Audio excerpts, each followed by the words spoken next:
What's good, YouTube? Flash Speaks back for another video, man. All right, listen. This is gonna be a relatively quick one. I hope.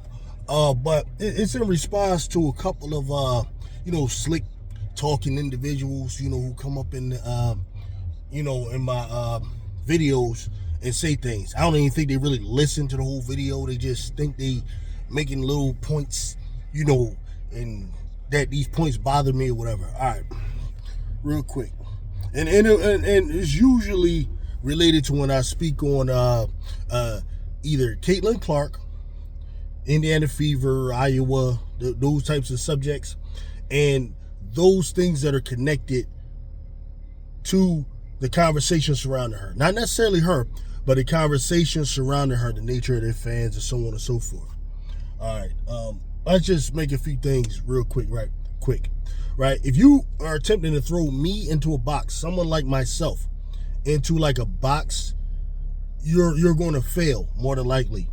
But what I'll do is I'll because I don't see human beings as being a monolith. I don't see human beings as being just in a black and white manner. I've done too much traveling throughout the world, been pretty much on a number of different continents, met different types of people, and all of that kind of stuff. So you'll fail with that right there. But let me help you out just a little bit, right? Don't assume that I'm a left-wing individual or leftist individual just because I criticize a group of so-called right-wing individuals. Again, just because I criticize a so-called group of right-wing individuals, don't assume that I'm a left-wing individual. Number two, when the time comes, and the times do come here and there, where I have to criticize a group of left-wing individuals, don't assume that I'm the type of right-wing individual that you have come to know, or that you think you understand what a right-wing individual is. All right, are you even familiar, many of you, with the origin of right-wing, left-wing, rightists, and leftists, where it even comes from? If so, good for you. Consider where it comes from. If not, then you should understand that shortly after the American Revolution here, where the Americans that populated the early colonies, early 13 colonies, wanted to be independent from the King of England, okay, and the Church of England, and all of that kind of stuff, right? Shortly after that, there was what was called the French Revolution. There was a revolution in France. At this time, France had a king who was ruling it, okay? And there were a group of people, there was like, I don't know if it exactly took place this way, but the way they summarize the story is that it happened like during a council. Like, you imagine all of the different nobles there, and all of the different what they call, like, the Senate, or whatever you want to call it, right? Their council. There was a group of people there, almost half, who wanted to continue with the king, along with the king. And then there was another group that wanted to not go with the king. Those who were on the right of the king were considered right-wingers, on the right wing of the king. And those who were on the left, who wanted to imitate the United States and embark upon democracy, democratic understanding, views, and all that kind of stuff, believing that was best for the country of France at that time, were on the left of the king. Okay, so this is where right and left came from. So if you want to consider me like a right-winger in that respect, I am, because what I am is a monarchist. All right, so when you come on here and you you ask me, you're assuming I voted for, because don't like Donald Trump, that I voted for Kamala Harris. I think that's a mistake. I would also urge you to search my videos and look at when I spoke on Kamala, right? And I spoke on politics in general, not giving you everything about my approach and my thinking, but I spoke on it enough to where I don't think you will come away with this belief that I'm just your typical black dude who's just a Democrat because that's what black people do. Hopefully you don't understand that. So, no, I'm a monarchist. And I'm a monarchist because I believe it's the form of government that whenever it's not even what I believe. Whenever the Most High intervened in human affairs, and actually selected someone and established a government from that person, it was always a monarchy. And I urge you to check that, right? What monarchy does is it removes a lot of BS when it comes to politics. Like, one of the things it removes is who's responsible for the way how terrible things are. The thing that's great about a democracy is, president people can point the finger at the president. Oh, you're the reason the country is this and that. President can just easily say, shit, I only been here 4 years. It started before me. So 3 years ago, you had a different guy who messed up the economy, and basically I was trying to fix it. And if you look, I improved it 1.0001% better, so I'm actually doing better. I know that the debt increased, but it was really because of the guy before me, right? In democracy, you can always do that. Or the president can blame Congress. Hey, look, I tried to pass this bill. They didn't let it go through, right? Congress can always blame the damn president, right? That's the way it goes in a democracy. You can just keep shifting blame, and then hell, everybody's out within 4 years. It's not a problem. Or if you're in the Senate 6 years. So, whatever. In a monarchy, it's that dude right there, right? Him, that guy with the crown on. It's pretty much his fault, right? Because, all right, that's one reason. The other reason is when you need something to happen quick. I need a real change. Is an emergency. In a democracy, you have ways to get it done. Like, for example, we have the president can call a state of emergency, right? And he can issue little decrees and stuff like that. Not decrees. He can issue mandates, right? Which aren't necessarily laws, but they're mandates for a specific period of time. We can do this or we can do that, depending on the subject. I'm not going that deep into it, but this is basically, the way that can work. However, like, for anything to have staying power, that be everlasting, right? You have to go through Congress. You have to go through. Sometimes they can challenge it. Sometimes they go to the Supreme Court. There's a whole bunch of stuff that's going on with that. Whereas with a monarchy, depending on the type of monarchy, there are different types of monarchies. There's constitutional monarchies. There's absolute monarchies. It could go on and go forth. There's the Christian ideal of monarchy. There's the Islamic ideal of monarchy. There's other things to consider, right? But generally speaking, monarchy works. The king has the last say and the absolute say, right? Even in monarchies that are kind of like constitutional monarchies now, the way Great Britain is, where people pretend as if Britain is just like the United States in terms of its, government being democratic. No, Britain is in a better shape to deal with major emergencies than we are, simply because they have something to fall on. If the way their government is set up right now with the prime minister or whoever's in charge and in their form of Senate, if it falls, they always have something to fall back on, and that's the monarchy. The monarchy there serves as the symbol of stability for that particular culture, and it actually has certain powers. Like, for example, if you have a race like the ridiculous race we just had between two unqualified, horrible candidates like Kamala Harris and Donald Trump, right? And then the people vote on, Donald Trump, for example. In a monarchy setup like England, like this Donald Trump character can go before the Queen, and if the Queen disapproves, she can reject it, say no, have another damn election, do another one. I don't want neither one of them. Do another one, right? She's not going to say, okay, this person is absolutely king, that person is, or this person is president, that person isn't. But she can order a new election, right? This country doesn't have things set up in that way where you could do those types of things, right? You have those type of devices now. You might not think that's important. To me, that's big. To me, it's very big. I think this government is ultimately it's not going to succeed because it's like it has no blessing to it. It's a joke, that's just my view. So my focus on things comes back to nation building from the standpoint of the grassroots, where the human being first brings himself into a level of consciousness and education. He takes this consciousness and education into the first unit of human interaction, which is the family. Okay, everyone has a family, come from a family, I get that. But as you become a man, or a woman, and you enter adulthood. Now you make your choice about who you want to be into a union with, right? You decide what a man decides what woman he wants to be in union with, and for a woman it's the opposite. And you build the family, and then in the family you have certain principles, and you abide by certain foundational principles that will strengthen that particular unit. You got to invest in it. You got to invest in your kids. Okay, kids are like little brains with all types of potential. Invest in them. Put your investment there.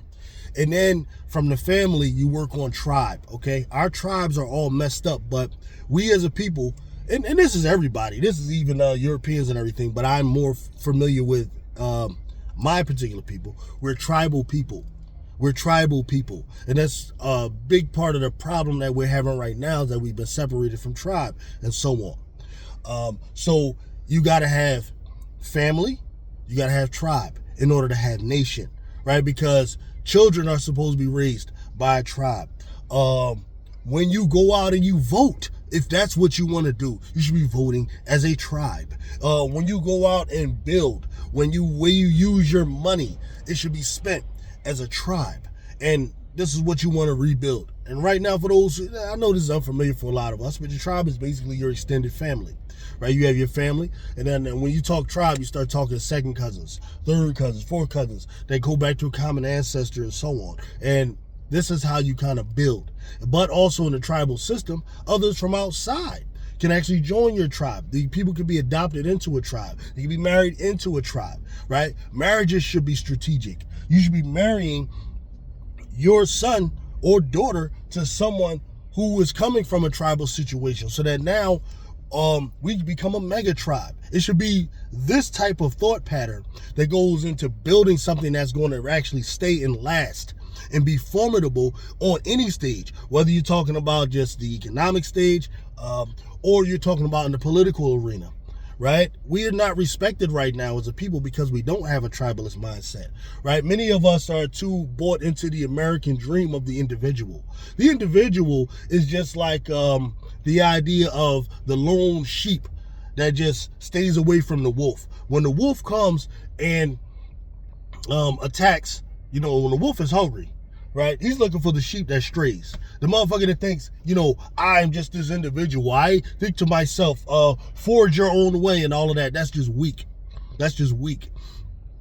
And the reason being, if you look at the Rockefellers. They operate as a tribe. Look at the Rothschilds. They operate as a tribe. Look at any group of people that are smart and they care about their progeny and they care about like their wealth and collecting it and so on. They operate as a tribe. So when you deal with me, you got to talk on that level, okay? Now, when it comes to racism, which is another thing, a lot of you like to levy the charge of racism at someone. The first argument is whether or not, I can qualify for that just simply because of, my status and where I'm born and my color and all of that. But I'm not even going to get into that conversation. That gets a little too deep. And I know that that's a little bit divisive for some of you, right? But I'm simply wouldn't be categorized as a racist, and I never would, because it goes against my religious belief and principles that are the basis of my ethos. So I would never just judge a person simply because of, the color of their skin. However, that can go both ways, right? You gotta dig deeper. You gotta dig deeper. Like Martin Luther King said, it's the content of a person's character, not the color of their skin. And people absolutely know that, right? Like a trustworthy person, I'd rather work with a white guy that I can trust than a black guy that I can't trust, right? So it's going to be the ultimately those things that you stand upon that service as who you are as a man. Your reputation got to be taken into consideration. Your trustworthiness, all of that. You don't like that, I'm sorry. Right? That's just the way that's going to be with me. I've dealt with too many different types of people, and trust me, that's what it boils down to. It boils down to that kind of stuff. But that's just a little bit as far as just me for those of y'all who don't quite get it. When I'm working in terms of my political affiliation, it's going to be more so based on the person and who the person is and what they can do for me. right? That's my first thing. I operate on that level. We could talk a little bit more about that in detail some other time. But a lot of y'all that, first of all, you made the big mistake, assuming that someone like this Caitlin Clark is like y'all, and she's probably not. Okay, likely she's not. We've gotten into that before, so now you look stupid on that arena. And then now, you want to come at people like myself and claiming that we're pulling out a race card and all of that kind of stuff. Bro, first of all, why is any of you so obsessed with the race thing anyway? This is the truth of the matter, okay? There are members of my race, the African Americans, who are the descendants of people who were slaves who were brought here from West Africa.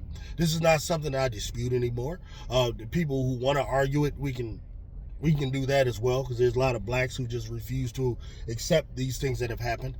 I've been on the other side, to the shores, Africa. I've met too many people. I know these things to be facts. Also, you can refer to the biography of men like Booker T. Washington, who was as a young kid, he actually saw slave ships coming into a dock. He actually witnessed new slaves who were brought. He witnessed like the actual slave auctions and all of these things. So this idea that, where's the ships and all of that, dude, miss me with that.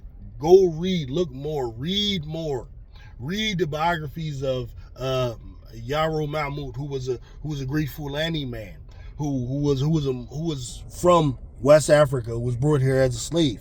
Okay, who lived as a scholar, who's buried, not too far from here.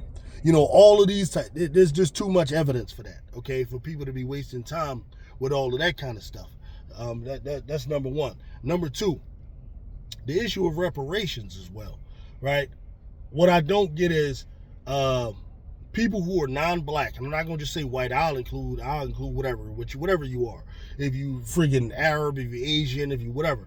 What's it to you if black people get reparations or not? Number one, when black people are speaking about how we were wronged, or how our ancestors were wronged, what's owed to us, what was promised to us that was later, taken away. You as a white guy or white woman that lives in Philly, Massachusetts, Boston, Midwest, wherever the hell you're from, Iowa, whatever, you should really understand that nobody's talking to you. Nobody's asking you for a damn thing. Nobody's saying you did anything, right? There are some ignorant black people who put you all in the same boat. I put you in that boat if you choose to be in that boat, but I know that slavery was an institution that was carried out by people who had money to be themselves an institution, right? It was rich white landowners who had big ass farms and cotton fields and cornfields and wanted labor, okay? If you are you descend from some white people who were sent here, as a result of you had some ancestor who was a damn thief, similar to like William Penn people and stuff like that, nobody's talking about you, okay? My ancestors were not the slaves of your people. Your people were broke just like my people. If you came to this country from Ireland in 1925, right? Slavery was already abolished if your grandparents came here. If you came to this country from Italy, for example, and Italy is a whole nother subject, okay? Because Italians, many of them weren't even considered to be white, right? This is in the Italian community in Italy. This is the way it works. You have Rome, okay? We know about the Great Rome. Anything that's north of Rome is considered Europeans, right? Those Italians consider themselves Europeans. If you're south of Rome, you're considered North African, okay? You ain't got to ask me. Go ask any Italian that knows how that works. Sicily, those little areas south of Rome, right? Those people, even if you look at their stock, right? Many of them, these Italians, like there's an Anthony Gargano, there's an Italian that here. For those who don't, who want another example of a person to look at Lady Gaga, for example. Lady Gaga, honestly, an Arab could look at her and really not be sure, think she looks something like them, right? She resembles like a North African. Look at her nose and so on. There's a weather lady here in Philadelphia, Michelle Rotella is an Italian, but she looks like she could be from Egypt or friggin' Libya or somewhere like that, right? That's why this movie with Denzel Washington right now, where he's playing that one Roman emperor who was a North African in reality. You know, he playing a black person. I mean, there's difference between whether or not, like, Denzel resembles more of like a West African, right? Or he can even resemble an East African in some places. So they probably didn't look maybe like a Denzel did, but the person likely looked more like a it could be dark because you have the Tuareg tribes. Put it this way. The majority of the North Africans, right? And it stops at Egypt, okay? But if you go from Libya and you're going west, okay? Majority of them descend from the people called that we studied about, the Mesopotamians, okay? They were the seafaring people, right? And most of their tribes are Berber-speaking people. They speak the Berber language, which is what unites them. However, there are different tribes, and they can look different.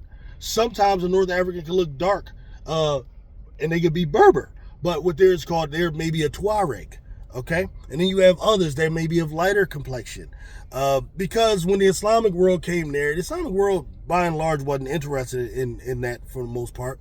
And if you want to try to argue slavery with me in Islam, please do, okay? Because I don't have a problem with that either, right? Slavery was more about class than it was about your color.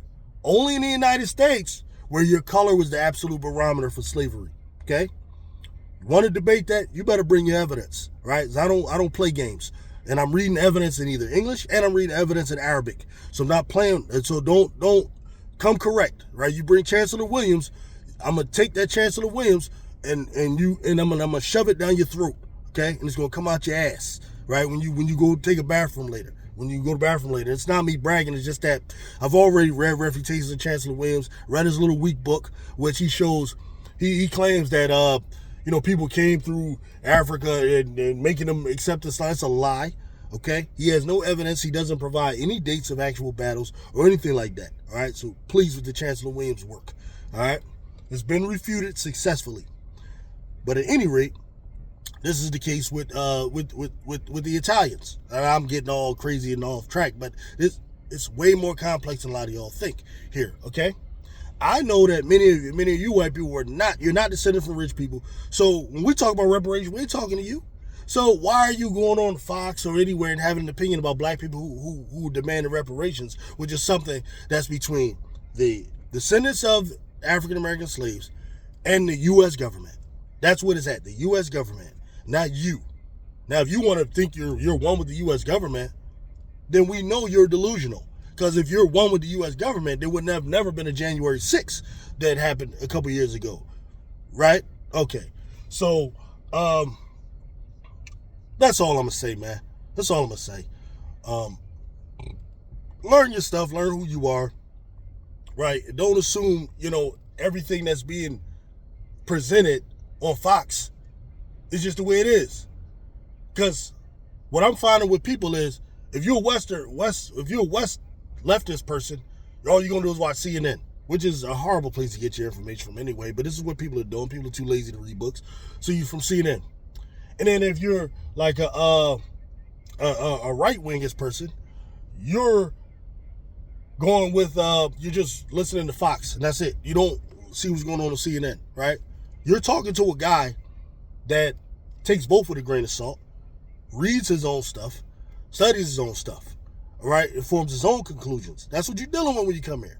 So your little comments, bro, like, they don't bother me. It's just that I feel for you, right? So next time I talk about it, just what I need you to do, come live. You can come on and discuss how you feel. You don't have to do what you're doing. Make little slick comments, and then you subscribe, and then you unsubscribe, then you subscribe, then you unsubscribe, then you subscribe, then you unsubscribe. We ain't gotta do that. You ain't got to even subscribe. Just come on and say how you feel, bro. I ain't going nowhere. And peace out.